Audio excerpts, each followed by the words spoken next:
Flight attendant Kendra Hayes slaps 17-year-old Kai Randall on a first-class flight. Everyone freezes in shock, including Kai's father, Darius Hale, Billionaire tech CEO. The plane suddenly stops on the tarmac. Security guards storm in. Kai's bleeding lip, father's terrifying calm. Before I dive into this shocking story, where are you watching from today? Hit that like and subscribe button if you've ever witnessed discrimination while traveling. The truth behind what happens at 30,000 feet when privilege and prejudice collide will leave you speechless. The morning began like any other for the Randall family, though ordinary for them looked different than for most. Darius Hale, founder and CEO of Quantum Innovations, had built a tech empire worth billions from nothing. At 48, he carried himself with the poised confidence of someone accustomed to commanding rooms and closing deals that changed industries. Today, however, his attention focused solely on his son and their journey to San Francisco. "Kai, we need to leave soon," Darius called up the curved staircase of their Boston mansion. His voice echoed against marble floors and museum-quality art pieces that chronicled Black excellence throughout history. 17-year-old Kai Randall stood in his bedroom, staring at his reflection in the full-length mirror. Harvard acceptance letter on his desk, perfect SAT scores, National Merit Scholar. Yet the face looking back at him seemed disconnected from these accomplishments. He adjusted his designer blazer inside. "Coming," he answered, grabbing his backpack filled not with the tech conference materials his father had provided, but with music composition notebooks and headphones. In the sleek black Maybach headed toward Logan International Airport, tension filled the space between father and son. "This conference is important, Kai. You'll meet people who can mentor you when you start at Harvard next fall." Kai stared out the window. "Did you ever consider that maybe I don't want to follow in your footsteps? That maybe coding and venture capital aren't my passion?" Darius's jaw tightened. Since losing his wife Nia to cancer, he'd thrown himself into grooming Kai for success the only way he knew how. "Your music is a wonderful hobby, son, but the Randall name now means something in this world. With that comes responsibility." "Responsibility to what? Pretend racism doesn't exist because we have money? Act like people don't still see the color of our skin first," Kai challenged. "I've never said to ignore racism," Darius responded carefully. "I've taught you to rise above it strategically, to succeed despite it. That's how real change happens." Their philosophical divide remained unresolved as they reached the airport. A conversation they'd had countless times since Nia's passing had left them to navigate their relationship alone. At Logan International, the first hints of what the day would bring appeared at security. Despite their first-class tickets and elite status, a TSA agent waved Kai aside for random additional screening, while white businessmen in similar attire passed through unhindered. "Sir, we need to check your bag," the agent said to Kai without making eye contact. Darius watched, his face a practiced mask of calm that betrayed nothing, though his hand gripped his leather briefcase slightly tighter. Kai caught his father's subtle headshake, a silent instruction to comply without complaint. Later, after Kai's belongings had been thoroughly searched and he'd been patted down, they continued toward their gate. "Third time this year," Kai muttered. "Did you see? They didn't stop anyone else." "I saw," Darius said quietly. "But we made our flight, and now it's behind us." "That's always your answer," Kai said. "Put your head down, don't make waves, just keep accumulating wealth and power, and maybe one day they'll see us as equals." "No," Darius corrected. "My answer is, choose your battles wisely. That's how I built everything we have." When they reached the gate for first-class boarding, the gate agent smiled warmly at the passengers ahead of them, an older white couple who received compliments on their destination choice. When Darius and Kai approached, her smile vanished, replaced by a scrutinizing gaze. "Boarding passes and ID, please," she stated flatly, examining their documents with exaggerated thoroughness before reluctantly waving them through. As they entered the jet bridge, Darius placed a gentle hand on his son's shoulder. "Remember who you are," he said softly. "Remember who we are." Flight attendant Kendra Hayes stood at the aircraft entrance, blonde hair pulled into a tight bun, welcoming passengers with practiced hospitality. Her smile, however, noticeably dimmed when the Randalls approached. "Seats?" she asked curtly, without the sir she'd attached to her greeting for previous passengers. "2A and 2B, Darius replied pleasantly. Kendra's eyebrows raised slightly in apparent surprise at their first-class seats, but she said nothing as she gestured vaguely toward the cabin. As they settled into their leather seats, Kai noticed the stares. A white businessman in his 50s across the aisle looked at them, then checked his seat number as if making sure he hadn't accidentally boarded the wrong flight. An older woman clutched her purse tighter as Kai passed. These were familiar experiences for which Kai had developed an emotional callus, but today each slight felt rawer than usual. "Water or champagne before takeoff?" Kendra asked the passengers in 1A and 1B, a white couple who appeared to be in their 60s. When she turned to the Randalls, she simply said, "Drinks," without making eye contact, already half turned away as if anticipating a quick transaction. "Water would be fine, thank you," Darius said. "Same," Kai added. Kendra returned moments later, placing glasses carefully on the white couple's tray tables with a napkin underneath. For the Randalls, she set the water down hastily, spilling a few drops on Darius's sleeve. "Sorry," she said without sincerity, already moving away. "Let it go," Darius whispered, as he saw Kai's fists clench. "It's a long flight. Not worth it." Kai turned to look out the window, his reflection in the glass showing the internal battle between his father's approach to navigating a world built on systemic racism and his own growing conviction that silence perpetuated injustice. Neither of them could have predicted how much worse things would get once they were airborne, or how the day would transform both their lives and their relationship forever. At 30,000 feet above the Midwest, Kai Randall watched as flight attendant Kendra Hayes worked her way through the first-class cabin. She offered warm towels to each passenger, exchanging pleasant conversation with everyone she served. Everyone except the Randalls. When she reached their row, she wordlessly dropped the towels on their tray tables and continued on without meeting their eyes. Darius Randall merely unfolded his towel and wiped his hands as if nothing were amiss. But Kai felt his temperature rising. "Did you see that?" he whispered to his father. "Focus on why we're going to San Francisco," Darius replied, opening his laptop. "I need your thoughts on the presentation slides before tomorrow." An hour into the flight, Kendra pushed the beverage cart down the aisle, taking drink orders. Her smile was radiant as she chatted with the passengers in the first row. "How's your daughter enjoying Princeton?" she asked the white businessman in 1A, clearly remembering details from their boarding conversation. When she reached the Randalls, her demeanor shifted entirely. "Drinks?" she asked flatly. "I'll have cranberry juice, please," Kai said.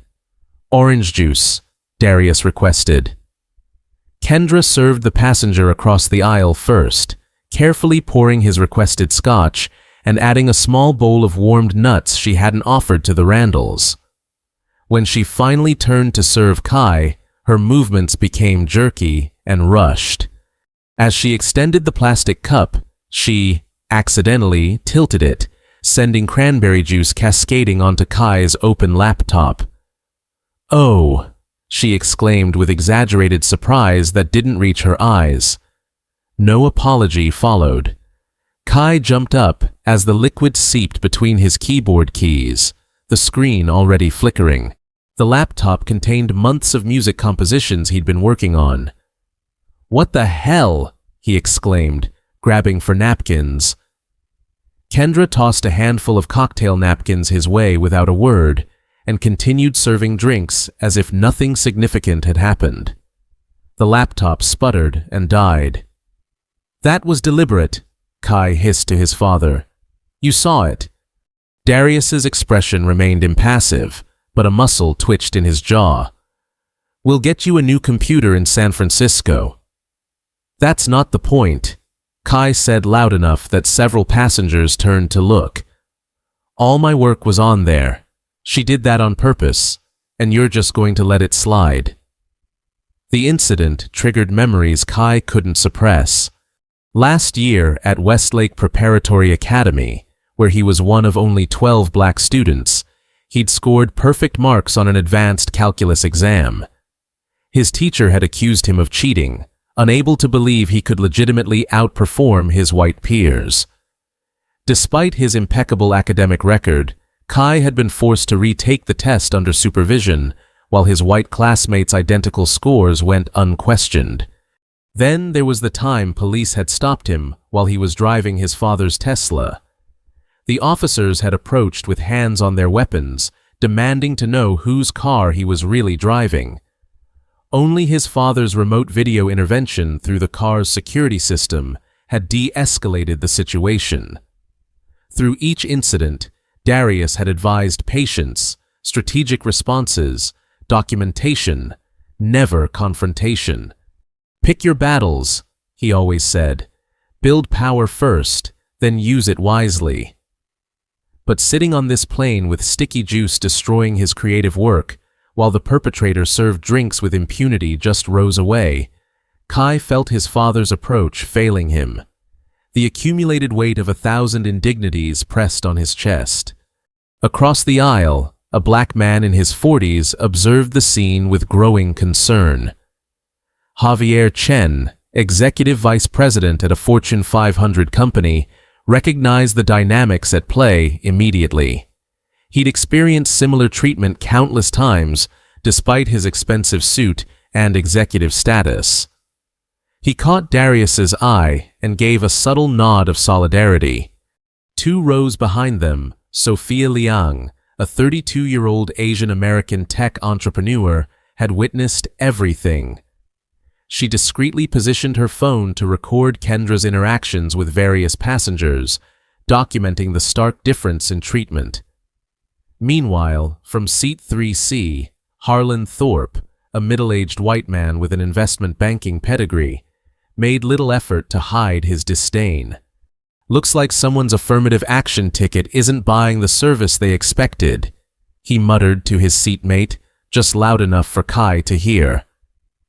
Darius placed a restraining hand on his son's arm as Kai started to turn around. "Not now," Darius said. "Not here." "When then, Dad?" Kai challenged, keeping his voice low but intense. "At what point is enough enough? When we reach some magical level of success where racism suddenly disappears. You're literally one of the richest men in America, and look how they're treating us." Darius leaned close to his son's ear. "I've requested to speak with the captain after we reach cruising altitude." Kai slumped back in his seat, unconvinced. His father had arranged a brief conversation with Captain Harlan Reynolds during a bathroom break, but Kai had observed the dismissive way the captain had listened to his father's concerns about their treatment. "I'm sure there's been a misunderstanding," the captain had said. "Kendra is one of our most experienced flight attendants. I'll speak with her, but I'm certain she's providing standard service to all passengers." The captain's response had been so predictable that Kai could have written the script himself. Another authority figure closing ranks, another system protecting its own, while gaslighting those who dared to question their treatment. As Kendra continued her passive-aggressive service throughout the cabin, the divide between father and son widened. Darius's practiced restraint versus Kai's raw indignation represented not just two temperaments, but two generations' approaches to confronting racism. One shaped by hard-learned caution, the other fueled by an urgent demand for immediate justice. Neither could have anticipated how dramatically those philosophies would be tested before they reached their destination. Have you ever witnessed a moment when someone's true character is revealed in an instant? The kind of moment that separates those who stand up for what's right from those who look away. Comment number 1. If you believe silence in the face of discrimination makes you complicit. Hit like if you've ever had to choose between speaking up or staying safe. Let's see how Kai's choice unfolds when pushed to his breaking point. 90 minutes into the flight, Kai Randall felt his chest tightening. The familiar constriction in his airways signaled the onset of an asthma attack. Not severe yet, but concerning enough that he needed his medication. The stress from the laptop incident and ongoing hostile treatment had likely triggered it. "Dad," he whispered to Darius, "I need my inhaler from my backpack." Darius immediately pressed the call button above his seat.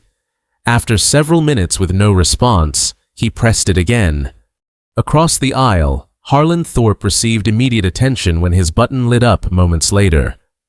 Finally, after the third attempt, Kendra approached their seats with visible reluctance. "Yes," she asked, addressing the space between them rather than either Randall directly. "My son needs his medication from the overhead compartment," Darius explained calmly. "Could you please assist us or allow him to retrieve his bag?" Kendra glanced at Kai, who was now taking measured breaths to control his increasingly labored breathing. "We're experiencing turbulence," she stated flatly, despite the fact that the seatbelt sign was off and the flight was perfectly smooth. "No one should be out of their seats right now." As if to contradict her statement, two white passengers from the middle section of first class stood up and walked to the bathroom without Kendra saying a word. "As you can see," Darius pointed out with strained patience, "other passengers are moving about the cabin. My son needs his asthma medication. It's a medical necessity." "I'll return when it's safe," Kendra replied, walking away without further acknowledgement. 10 minutes passed. Kai's breathing became more labored, his inhales now producing a slight wheeze, audible to his father. Darius pressed the call button again, his composed facade beginning to crack. A different flight attendant appeared this time, a younger woman named Taylor, who seemed confused when Darius explained the situation. "I don't understand why this would be an issue," she said. "Let me get your bag down for you." Before she could help, Kendra materialized beside her, whispering something that made Taylor's expression change. Taylor retreated with an apologetic glance, and Kendra once again stated that no one was permitted out of their seats. Across the aisle, Javier Chen had observed enough. "Excuse me," he interjected, "but that young man clearly needs medical attention. There's no turbulence, and you've allowed other passengers to move freely." "Sir, please mind your own business," Kendra snapped, her veneer of professionalism slipping. Kai's condition was worsening.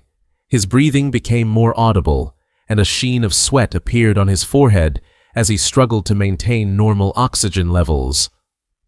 "This is ridiculous," Darius finally said, his voice taking on an edge that Kai rarely heard. "My son needs his medication now. Either provide assistance immediately, or I will get it myself."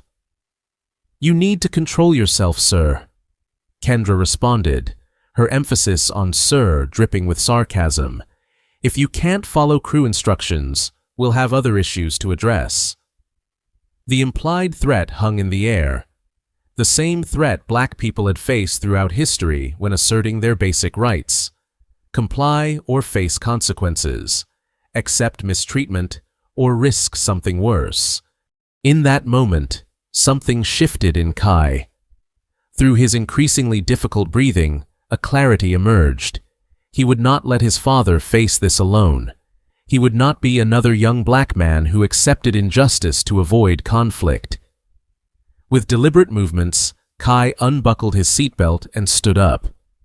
"Sir, sit down immediately," Kendra commanded, her voice rising. "I need my inhaler," Kai stated simply, his voice raspy but determined. "I can't breathe well, and you've refused to help for too long now. If you don't sit down right now, I'll have the captain divert this flight and have you removed," Kendra threatened.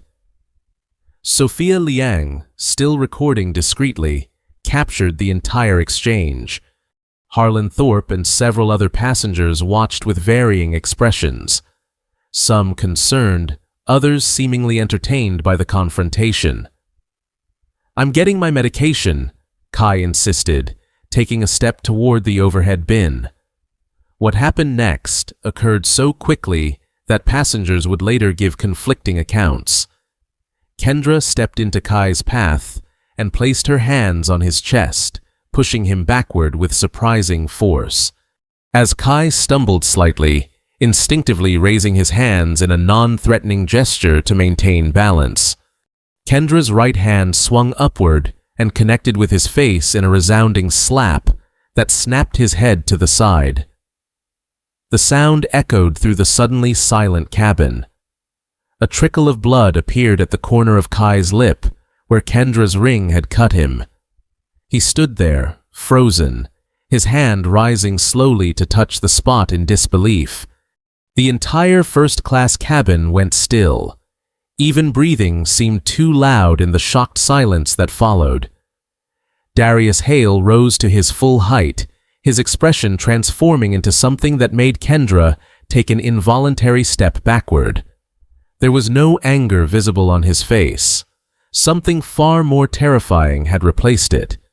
The cold, calculating look of a man who had built and destroyed billion-dollar companies, who had overcome systemic barriers through sheer force of will, who had just watched his child being assaulted. Without a word, he reached over and pressed the call button once deliberately. Seconds later, the plane's intercom crackled to life. "Ladies and gentlemen, this is your captain speaking. We're experiencing a situation that requires us to return to the gate. Please remain seated with your seatbelts fastened. We'll provide more information shortly."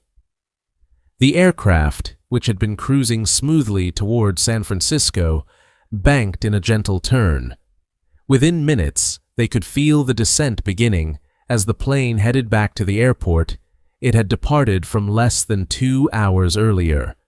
Kai stood there, blood on his lip, breath coming in increasingly distressed wheezes, caught between vindication and fear of what would happen next. "Sit down, son," Darius said quietly, helping Kai back to his seat. Then, with movements so controlled they seemed almost mechanical, Darius reached up and retrieved Kai's backpack from the overhead compartment himself. No one, not even Kendra, made any move to stop him. As Kai used his inhaler, the first-class cabin remained in stunned silence. The plane continued its descent, heading back to the airport, where security personnel were already being summoned to Gate 37A. What would happen when they reached the ground? No one knew. But something fundamental had shifted in the relationship between father and son, between the Randalls and the world they navigated so differently, between power and justice. Fluorescent lights flickered overhead as EMTs worked efficiently to stabilize Kai Randall's condition on the aircraft. His oxygen levels had dropped dangerously low. The combination of stress, delayed medication access, and the physical confrontation had triggered a severe asthma attack. One paramedic placed an oxygen mask over Kai's face, while another monitored his vitals. Blood pressures elevated, pulse rapid. the lead paramedic reported. "We need to transport him immediately." Through the oxygen mask, Kai's eyes found his father's. Despite his medical distress, what concerned him most was the rare glimpse of fear he saw in Darius Hale's typically composed expression. "I'm coming with him," Darius stated. Not a request, but a declaration. As they prepared to move Kai onto a stretcher, Darius's mind involuntarily flashed back to another medical emergency, one with a far more devastating outcome. Years earlier, Nia Hale had complained of severe chest pain and shortness of breath. At the prestigious Boston Medical Center, staff had repeatedly dismissed her symptoms as anxiety or indigestion, despite her insistence that something was seriously wrong. The hospital's risk management team had later approached with settlement papers and non-disclosure agreements, suggesting that perhaps Nia's symptoms had been atypical and difficult to diagnose, especially in certain populations. The subtext was clear. Black women's pain wasn't taken as seriously, wasn't believed, wasn't prioritized, even for the wife of a billionaire. Darius had refused their settlement. Instead, he established the Nia Hale Foundation for Health Equity, funding research and programs specifically addressing racial disparities in medical treatment. He also quietly ensured that several key hospital administrators found their careers stalled through strategic withdrawal of his considerable donations. Now, watching paramedics load his son onto a stretcher, Darius made a silent vow that history would not repeat itself. Kai would receive immediate, excellent care. There would be no dismissals, no delays, no subtle racism masquerading as medical protocol. "Massachusetts General is closest," one paramedic informed him as they began moving Kai toward the aircraft door. "No," Darius countered firmly. "Boston Memorial. Dr. Rafael Soto is the pulmonologist on call today. He's expecting us."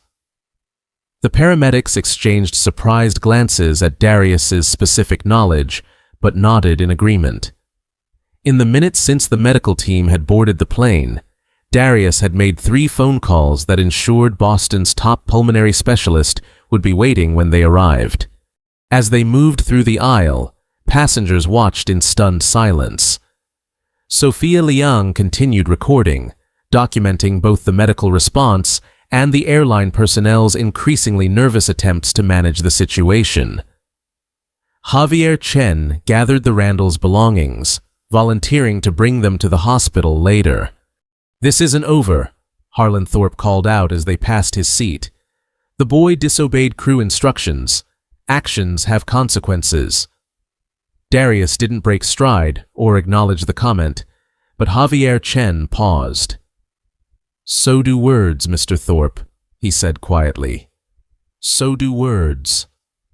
The journey from airplane to ambulance felt both endless and lightning fast. Airport staff cleared paths, security escorted them through employee-only shortcuts, and airline representatives hovered anxiously nearby, all suddenly eager to provide assistance now that they understood who the Randalls were. In the ambulance, Kai's condition temporarily stabilized with proper medication and oxygen, though his vital signs remained concerning. The cut on his lip had been bandaged, but the bruise on his cheek was darkening visibly. Darius held his son's hand, projecting calm confidence while internally mapping out the legal, media, and business responses that would follow this incident. When they arrived at Boston Memorial Hospital, Dr. Rafael Soto was indeed waiting at the emergency entrance with a team of specialists. Unlike the dismissive treatment Nia had received, the medical response for Kai was immediate, thorough, and respectful. "Mr. Hale," Dr. Soto greeted Darius with professional urgency.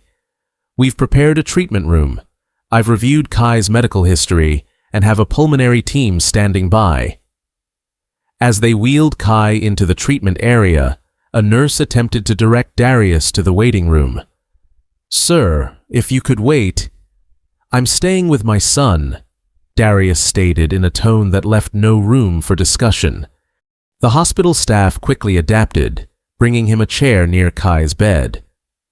Through it all, Kai observed his father's methodical approach, even in crisis. No shouting, no threats, just the calm deployment of influence, resources, and determination to ensure his son received proper care. It was the same strategic patience Darius had always preached. But now Kai saw it not as avoidance of conflict, but as a different kind of power. Outside the hospital, news vans had already begun to gather.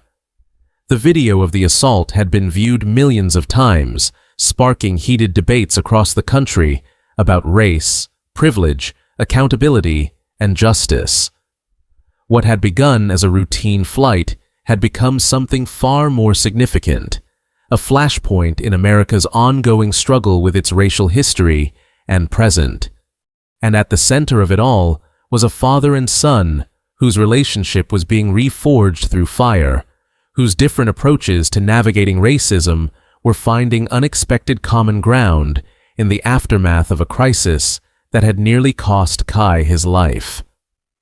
Morning light filtered through the hospital room blinds as Darius Hale completed his 7th phone call in the past hour, seated in an ergonomic chair that hospital staff had brought in overnight. He'd been orchestrating a strategic response while Kai slept. "Garrett, I need the board to understand something." Darius spoke quietly but firmly to the chairman of Quantum Innovations.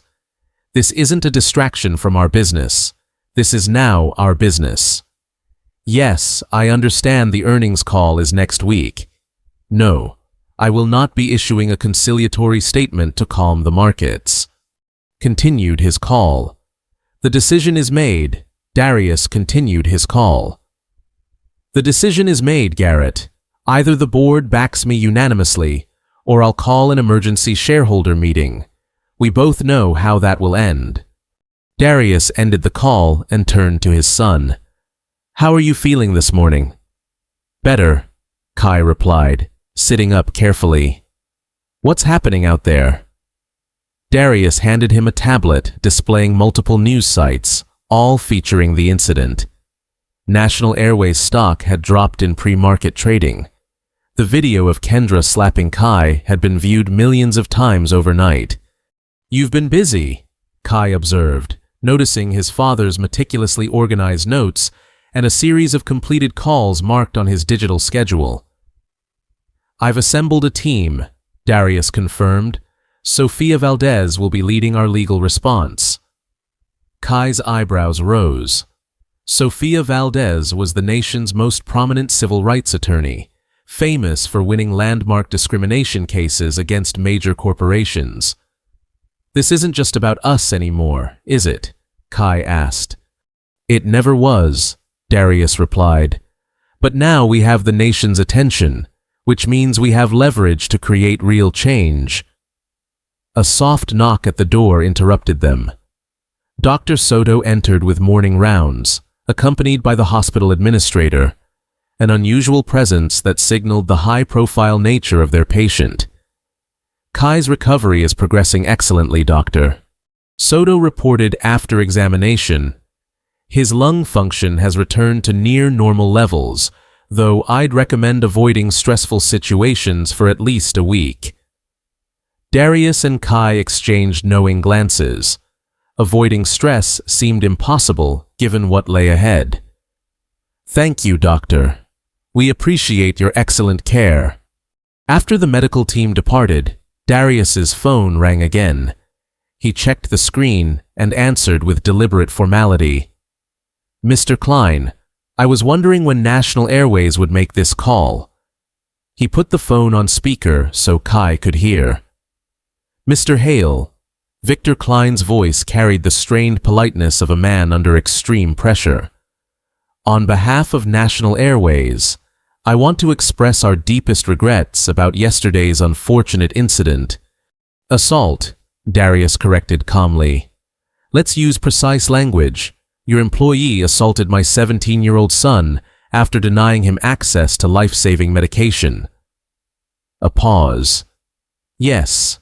Well, we take this matter very seriously. We'd like to offer— I'm not interested in what you'd like to offer, Darius interrupted.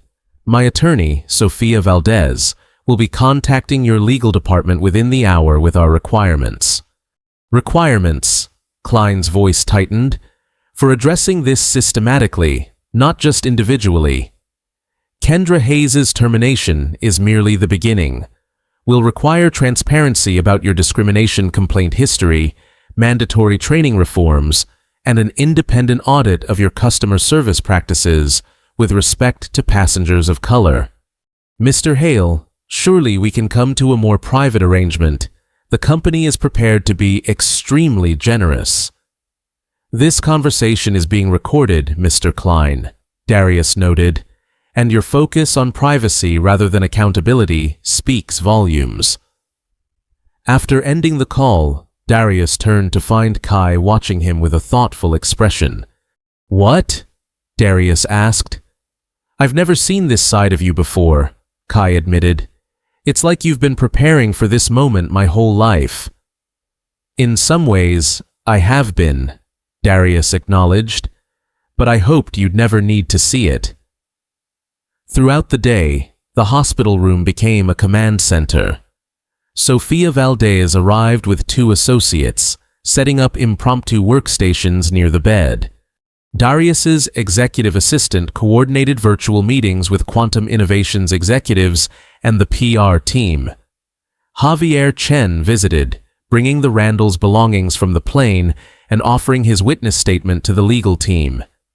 Meanwhile, the opposing forces were mobilizing as well. National Airways Flight Attendants Union issued a statement supporting Kendra Hayes, claiming she had responded appropriately to a threatening situation. Right-wing media outlets began running segments questioning why Kai had been aggressive and disobedient toward flight crew. Most troubling was Harlan Thorpe's appearance on a national morning show, where he described Kai as intimidating and unstable, despite having witnessed the entire incident firsthand. That man is lying through his teeth, Kai said, watching the interview with disgust. Yes, he is, Darius agreed, and we'll address that too. Sofia Valdez's team had been conducting background research, uncovering troubling patterns. Kendra Hayes had a history of customer complaints that had never resulted in disciplinary action, many from passengers of color. Her social media accounts, though recently scrubbed, contained cached posts with racially insensitive content going back years. More damning was her connection to higher management. Her brother-in-law was National Airways Vice President of Operations, explaining her apparent immunity from consequences despite documented issues. By afternoon, Darius faced mounting pressure from unexpected sources. Several major investors in Quantum Innovations had reached out with concerns about his distraction from core business. The tech conference organizers were practically begging for confirmation of his attendance, offering to postpone the entire event if necessary. Your keynote was supposed to announce the new quantum computing initiative, his chief technology officer reminded him during a video call. The market's been anticipating this for months. Stock is down just on rumors you might not appear. The announcement will happen, Darius assured him, but on our terms, not theirs. After heated debate, a compromise emerged. Darius would attend the conference with Kai, but with completely revised content and messaging. The product announcement would proceed, but within a dramatically different context. Meanwhile, Kai sat at his computer, staring at a blank document. For the first time in his life, he felt the weight of public attention on his words. After several false starts, he began typing a statement for his social media accounts. Yesterday, I experienced something that too many people face without cameras recording or influential parents to protect them. What happened to me wasn't exceptional. It was just exceptionally visible.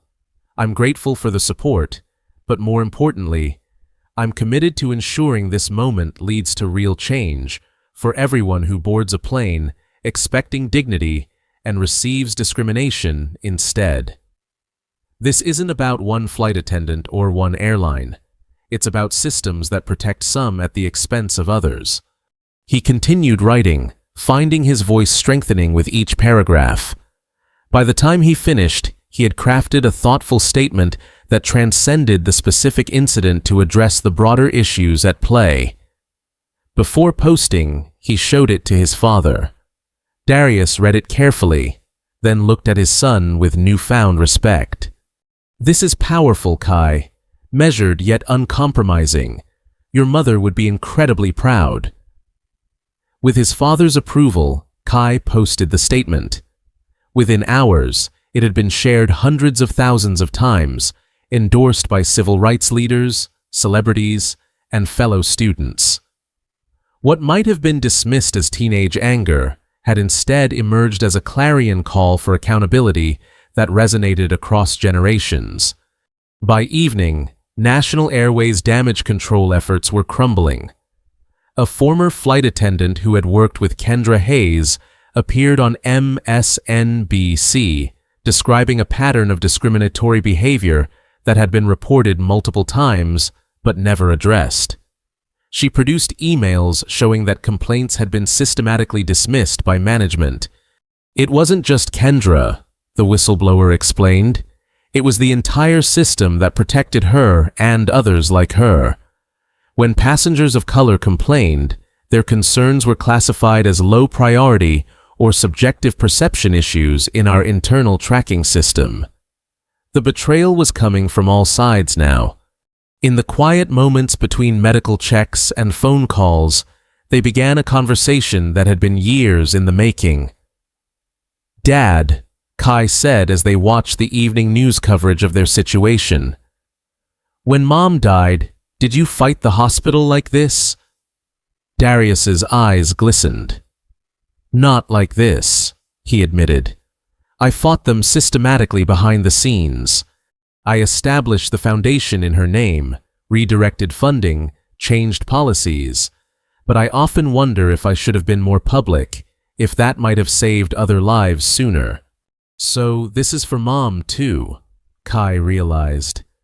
"Everything I do is partly for her," Darius acknowledged. "But this is about creating a world where you don't have to choose between speaking up and staying safe, where power serves justice rather than just protecting itself." As night fell over Boston, the Randall family's private tragedy had transformed into a national inflection point. Corporate boardrooms, newsrooms, and living rooms across America were engaged in conversations about race, accountability, and the different rules that seemed to apply depending on the color of one's skin. For Darius and Kai, their personal crisis had evolved into something larger than themselves, a test case for whether wealth and influence could be tools for systemic change rather than just personal advantage. The fight was far from over, but for perhaps the first time, father and son were truly united in both purpose and approach, their different perspectives strengthening rather than dividing them. As they settled into the back of a sleek black SUV, Kai scrolled through social media on his phone. "This is crazy," he murmured. "People are sharing their own stories of discrimination on flights with the hashtag, thousands of them. The experience is unfortunately common," Darius noted. "The difference is that now people are listening." The conversation around the incident had indeed expanded beyond the Randalls. Black celebrities and business leaders shared similar experiences of mistreatment regardless of their status or wealth. Aviation experts discussed the troubling history of discriminatory treatment in air travel. Political commentators debated the effectiveness of corporate diversity training and accountability measures. Most significantly, National Airways' past was being excavated by investigative journalists who uncovered a pattern of discrimination complaints that had been settled quietly or dismissed. Former employees began speaking out about a corporate culture that protected certain staff regardless of their behavior. At the Randalls' Boston home, Kai retreated to his room to rest, while Darius convened with his executive team and PR advisors. The tech conference was scheduled to begin the following day, and a decision about attendance could no longer be postponed. The optics of you not appearing would be devastating for the company, argued his chief marketing officer. The product announcement has been planned for months. The optics of me abandoning this fight for a business opportunity would be far worse, Darius countered. For my son, for our community, and ultimately for our company's values. After heated debate, a compromise emerged.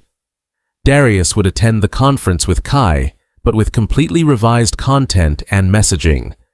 The product announcement would proceed, but within a dramatically different context. Meanwhile, Kai sat at his computer, staring at a blank document. For the first time in his life, he felt the weight of public attention on his words. After several false starts, he began typing a statement for his social media accounts. Yesterday, I experienced something that too many people face without cameras recording or influential parents to protect them. What happened to me wasn't exceptional. It was just exceptionally visible. I'm grateful for the support, but more importantly, I'm committed to ensuring this moment leads to real change for everyone who boards a plane expecting dignity and receives discrimination instead. This isn't about one flight attendant or one airline. It's about systems that protect some at the expense of others. He continued writing, finding his voice strengthening with each paragraph. By the time he finished, he had crafted a thoughtful statement that transcended the specific incident to address the broader issues at play. Before posting, he showed it to his father. Darius read it carefully, then looked at his son with newfound respect. This is powerful, Kai, measured yet uncompromising. Your mother would be incredibly proud. With his father's approval, Kai posted the statement. Within hours, it had been shared hundreds of thousands of times, endorsed by civil rights leaders, celebrities, and fellow students. What might have been dismissed as teenage anger had instead emerged as a clarion call for accountability that resonated across generations. By evening, National Airways' damage control efforts were crumbling. A former flight attendant who had worked with Kendra Hayes appeared on MSNBC, describing a pattern of discriminatory behavior that had been reported multiple times but never addressed. She produced emails showing that complaints had been systematically dismissed by management. It wasn't just Kendra, the whistleblower explained. It was the entire system that protected her and others like her. When passengers of color complained, their concerns were classified as low priority or subjective perception issues in our internal tracking system. The betrayal was coming from all sides now. Just before midnight, National Airways issued a new statement announcing Kendra Hayes' termination, the resignation of the Vice President of Operations, her brother-in-law, and an independent review of the company's discrimination complaint procedures. It was a significant retreat from their initial position, but still focused on individual actors rather than systemic issues. The Randalls' legal team released a brief response. This represents a step toward accountability, but falls short of the systematic changes required. The litigation will proceed.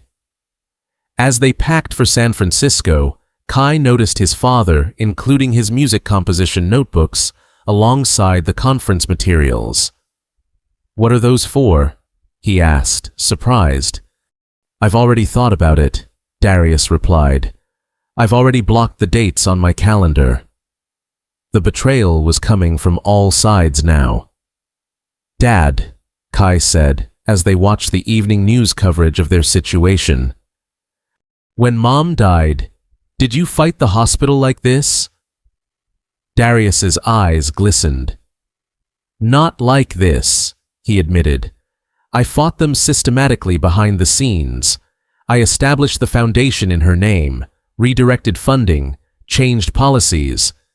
But I often wonder if I should have been more public, if that might have saved other lives sooner. So this is for Mom too, Kai realized. Everything I do is partly for her, Darius acknowledged. But this is about creating a world where you don't have to choose between speaking up and staying safe, where power serves justice rather than just protecting itself. As night fell over Boston, the Randall family's private tragedy had transformed into a national inflection point. Corporate boardrooms, newsrooms, and living rooms across America were engaged in conversations about race, accountability, and the different rules that seemed to apply depending on the color of one's skin. For Darius and Kai, their personal crisis had evolved into something larger than themselves, a test case for whether wealth and influence could be tools for systemic change rather than just personal advantage. The fight was far from over, but for perhaps the first time, father and son were truly united in both purpose and approach, their different perspectives strengthening rather than dividing them. As they boarded their flight to San Francisco, passengers and crew recognized them immediately. The flight attendants provided impeccable, respectful service. Fellow travelers offered supportive nods or words of encouragement. What struck Kai most, however, was how his father had transformed overnight from a tech billionaire navigating racism through strategic accommodation to a public champion for accountability. The change wasn't in Darius's values or beliefs. Those had always centered on justice, but in his willingness to deploy his power openly rather than behind the scenes. The San Francisco Convention Center hummed with anticipation. What should have been a routine tech conference had transformed into something entirely different, with media trucks lining the streets outside and security personnel stationed throughout the venue. The main auditorium, designed to hold thousands of people, was filled to capacity an hour before Darius Hale's scheduled keynote. Backstage, Darius reviewed his completely revised presentation one final time. The original slides showcasing quantum innovation's breakthrough in ethical AI systems remained, but they now served a different narrative, one that connected technological advancement with human dignity and justice. Beside him, Kai adjusted his tie nervously. The decision to include him in the presentation had been made just hours earlier after intense discussion about the potential impact versus the additional public scrutiny it would bring. "You don't have to do this," Darius reminded his son. "No one would blame you for staying backstage." Kai shook his head. "I need to do this, not just for us, but for everyone watching who's ever been silenced." The bruise on Kai's face had faded somewhat, but remained visible, a physical reminder of what had transpired. They had decided against concealing it with makeup, understanding its powerful visual testimony. "5 minutes, Mr.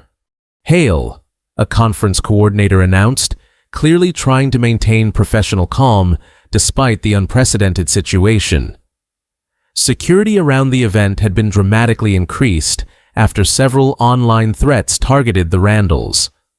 The controversy had attracted extremist attention, with some commentators framing Darius's stance as an attack on traditional American values rather than a demand for basic human dignity. As they prepared to take the stage, Darius placed his hands on his son's shoulders.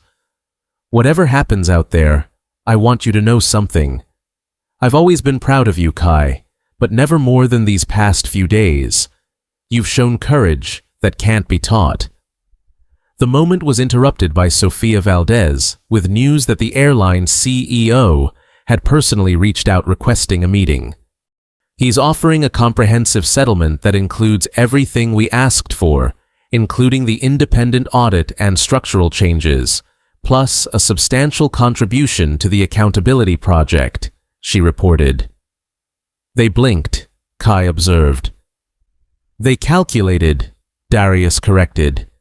"The cost of fighting has become greater than the cost of changing." As the session concluded, the conference organizer announced an unprecedented schedule change. The remaining presentations would be restructured around themes of accountability, inclusion, and ethical leadership in technology. Several major companies had already requested speaking slots to announce their own policy initiatives in response to the Randall family's stand. Backstage after the presentation, Darius and Kai were met by Sofia Valdez with news that the airline's CEO had personally reached out requesting a meeting. "He's offering a comprehensive settlement that includes everything we asked for, including the independent audit and structural changes, plus a substantial contribution to the accountability project," she reported. "They blinked," Kai observed. "They calculated," Darius corrected.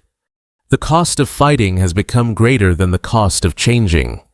As evening fell over San Francisco, their joint appearance had accomplished something neither could have achieved alone, bridging generational approaches to fighting injustice while demonstrating the power of unified purpose. The conversation they had started would continue long after the conference ended, rippling through corporate boardrooms, policy discussions, and dinner tables across America. 6 months later, Kai Randall stood in the bustling quad of Berklee College of Music, autumn leaves swirling around his feet as he chatted with classmates between classes. His decision to pursue music composition rather than follow the expected path to Harvard had initially shocked many in his father's circle, but Darius's unwavering support had silenced the critics. "Kai, did you see the news?" called out his roommate Naomi, jogging across the lawn with phone in hand. "They just announced the verdict in the Hayes case." Kai took the phone, reading the breaking news alert. Former National Airways flight attendant Kendra Hayes found guilty of misdemeanor assault and civil rights violations in Randall case. Sentencing scheduled for next month. The criminal charges had been just one thread in the complex tapestry of accountability that had unfolded since that day on the airplane. The Randall Foundation for Accountability and Equity, now fully operational with offices in 5 cities, had helped bring 27 similar cases against various airlines, resulting in industry-wide policy overhauls. "Your dad's going to be pleased," Naomi commented. "It was never about punishing one person," Kai replied, handing back the phone. "It was about changing the system that protected her and others like her." Later that afternoon, during his weekly video call with Darius, Kai shared news about his latest composition being selected for the Winter Showcase. Darius, speaking from Quantum Innovations headquarters in Boston, beamed with genuine pride. "That's wonderful, son. I've already blocked the dates on my calendar." The relationship between father and son had transformed profoundly. Where once there had been tension over different approaches to navigating racism, there was now mutual respect for their complementary strengths. Darius had come to appreciate Kai's moral clarity and artistic voice, while Kai had developed deeper understanding of his father's strategic approaches to systemic change. "Have you seen the latest compliance report from National Airways?" Darius asked. I glanced at it. 94% implementation of the required changes, right? With independent verification, Darius confirmed. The anonymous reporting system has already identified 3 other employees with patterns of discriminatory behavior. They're being addressed through the new progressive discipline protocol we helped design. Their settlement with National Airways had gone far beyond financial compensation. The Randall Foundation maintained oversight of the airline's transformation efforts with quarterly public reporting requirements and binding consequences for missed benchmarks. Most significantly, the agreement had established an industry-wide standard that other airlines were now adopting voluntarily to avoid similar scrutiny. Javier Chen called yesterday. Darius mentioned the executive inclusion initiative he's leading at his company has been remarkably effective. 10 major corporations have adopted the framework. Javier had become a key ally, leveraging his corporate influence to advance equity initiatives from within existing power structures. Similarly, Sophia Liang had developed a technological solution for documenting and reporting discrimination incidents that was being implemented across multiple industries. "How's the music program expansion going?" Darius inquired, referring to the foundation they'd established at Kai's former high school to provide arts education for underserved students. "We just approved funding for 10 more schools," Kai replied enthusiastically.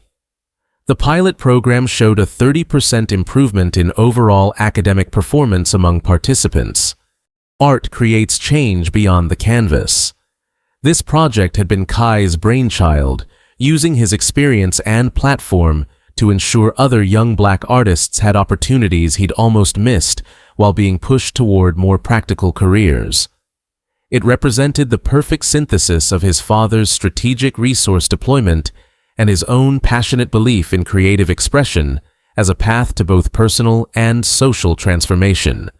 As they concluded their call, Darius mentioned an upcoming flight to New York for a United Nations panel on corporate accountability. "National Airways actually reached out specifically to request my business," he noted with subtle irony. "Are you going to fly with them?" Kai asked curiously. "I am," Darius confirmed. "Their transformation deserves recognition." Accountability isn't just about punishment. It's about acknowledging positive change when it occurs. 2 weeks later, Darius Hale boarded a National Airways flight to New York. The experience couldn't have been more different from that fateful day months earlier.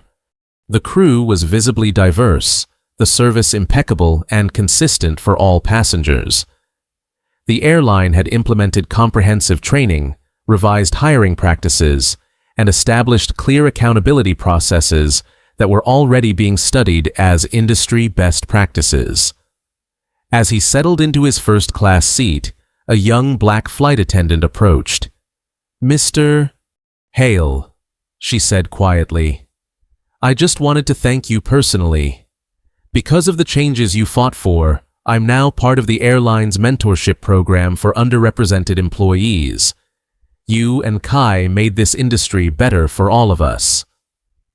Darius nodded in acknowledgement, thinking about how a moment of injustice had catalyzed transformation far beyond what he could have engineered through his usual behind-the-scenes influence. Sometimes he realized public stands were necessary to create the pressure required for genuine change. When the flight landed at JFK, Darius found himself reflecting on the true nature of power.